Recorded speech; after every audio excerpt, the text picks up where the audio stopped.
Louseni Camara, le président de la Commission nationale indépendante, par un point de presse qu'il a récemment animé au sein de l'institution qu'il dirige, a proposé la date du 29 décembre 2011 pour la tenue des législatives guinéennes. Appelle qu'il a proposé cette date que les sons discordants n'ont pas tardé à se faire entendre de part et d'autre, notamment de l'opposition. Le 29 décembre 2011, les Guinéens iront-ils élire leurs représentants à l'Assemblée nationale? La date est déjà fixée, mais il faudrait que l'opposition soit associée et que la date qui sera fixée soit c'est-à-dire consensuel. Vu la situation actuelle, je pense que ça c'est une date à revoir. Je suis trop sceptique là-dessus. Avec la CENI, vous savez, il y a quand même des problèmes. Nous allons voir comment est-ce que le gouvernement en place, plus particulièrement le ministère de la décentralisation, qui doit quand même trouver la solution avec l'opposition. Si l'opposition n'est pas d'accord, je ne pense pas que les Guinéens puissent aller. Par rapport aux législatives, bon, en principe, normalement, le président de la CENI et les partis politiques doivent en principe se concerter et choisir une date. Parce que si eux-mêmes ils choisissent une date sans concerter les autres, ça peut amener des problèmes.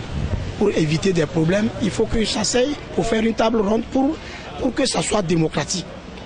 Bon, si lui seul il prend l'initiative de donner une date sans concerter, ça peut aussi soulever d'autres partis politiques.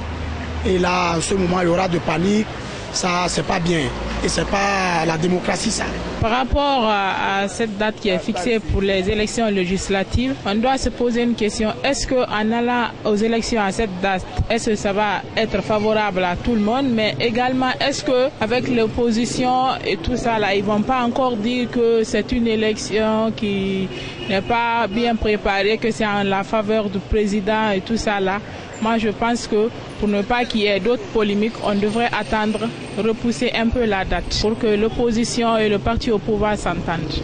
Alors que les autorités guinéennes interdisent toute manifestation de rue jusqu'à nouvel ordre, le collectif des partis politiques pour la finalisation de la transition de son côté invite ses militants et sympathisants à occuper la rue le 27 septembre prochain. Dans ce contexte tendu, à quoi doit-on s'attendre à cette date?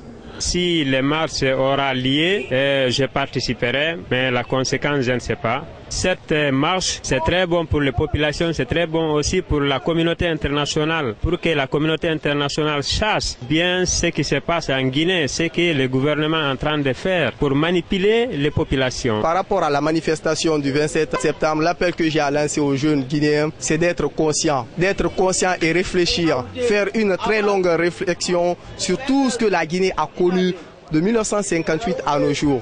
Il y a eu trop de bains de sang. Donc il ne faudrait pas que nous soyons dans le jeu des politiciens. Nous jeunes, nous avions de l'avenir. Il faudrait que nous nous mettons d'accord afin que ce qui s'est passé en Guinée ne se reprenne plus jamais dans ce pays. Nous avions voté pour un président démocratiquement élu.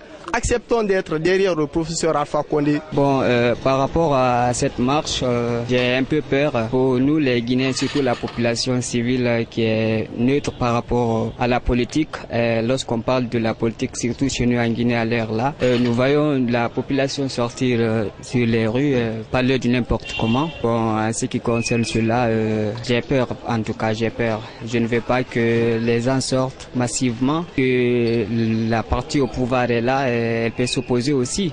Nous, on va manifester le 27 parce que on ne peut pas prendre une décision comme ça sans consulter l'opposition. C'est l'opposition qui nous représente ici en tant que classe ouvrière. À l'approche de cette fatidique date du 27 septembre 2011, les Guinéens qui ont déjà en mémoire les souvenirs douloureux du 28 septembre 2009, date à laquelle l'armée avait ouvert le feu sur des marcheurs, retiennent déjà leur souffle.